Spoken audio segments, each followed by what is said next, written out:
ละพ่อแม่เฒ่าแก่เดียวเนื้อกะเหี่ยวหนังกะยันละผิวกายกะกำดำดงเดือยผิวที่เคยเกี่ยงเคยขาวเนียนตั้งแต่ก่อ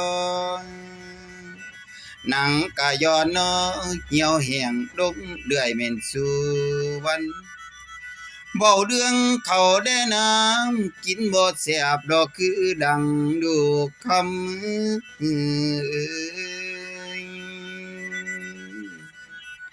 ห่างกายโอ้ยผิวพรรณกะดาดงโอ้ยโซลาคอยแต่หานอน้ำเจ้าให้มาหื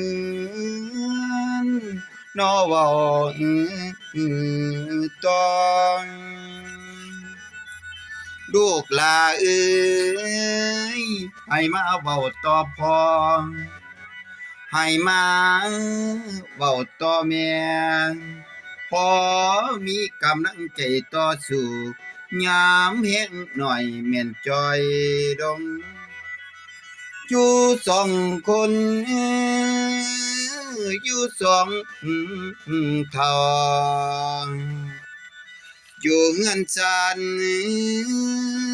บ้านหลังเก่าน้อ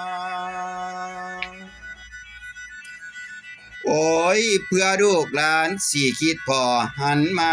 เว้าแม่นก่าวนำบางวันดื่มหมดกินข้าวน้ำแนวเฒ่าแก่